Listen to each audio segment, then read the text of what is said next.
পেয়েছিলাম অধিকার।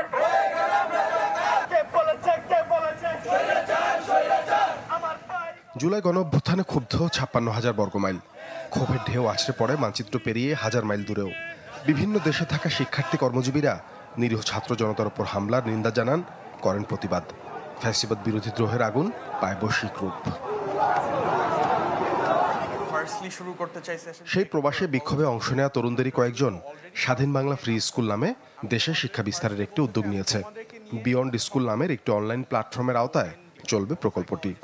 আমার মনে হলো যে আমাদের সবার দেশের জন্য কিছু না কিছু করা উচিত, যেটা আমরা ওই সময় করতে পারিনি। স্বাধীন বাংলা ফ্রি স্কুল প্ল্যাটফর্মটা is just for giving education for free.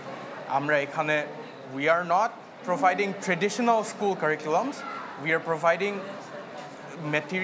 Core material that anyone needs as a person, তাই না?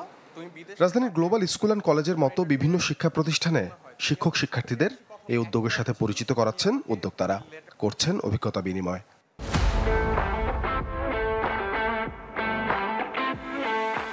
আমি ভেবেছিলাম তার আগে যে আমার লেখাপড়ার বিষয়ে কিছু জিজ্ঞেস করবে, তো আমাকে জিজ্ঞেস করলো ফিউচারের ব্যাপারে। আমি ফিউচারের ব্যাপারে বললাম আমার ইচ্ছা আছে আমি পাইলট হব।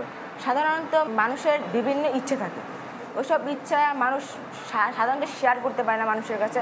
ভালো লেগেছে, খুবই ইন্টারেস্টিং। আমি যেমনটা আশা করেছিলাম তেমনটি হয়েছে। সুযোগ মিলছে বিজ্ঞান, প্রযুক্তি, গণিত ও ভাষাগত দক্ষতা উন্নয়নের।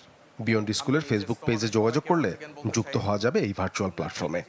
একটা মানুষের চরিত্রর সবচেয়ে ইম্পর্টেন্ট পার্টগুলো, তার আচার আচরণ কেমন, সে একটা লিডার হওয়া, তার কমিউনিকেশন বেটার করা, তার সেলফ ডিপেন্ডেন্সি বেটার করা, তার একটা টিমে একটা গ্রুপে ওয়ার্ক করা, তার মানুষের সাথে রিলেশনশিপ বেটার করা, এটার উপরেও হচ্ছে আমাদের লাস্ট ফোকাসটা থাকবে।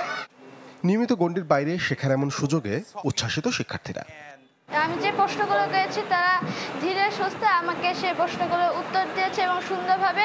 যেহেতু ভাইয়ারা হচ্ছে এগুলো ফ্রিতে প্রোভাইড করছে, তাহলে যারা হচ্ছে পড়াশোনা করার সুযোগ পাচ্ছে না, যারা পেমেন্ট করার সুযোগ পাচ্ছে না, তারা অনেক ভালো একটা ফ্যাসিলিটি পেয়েছে।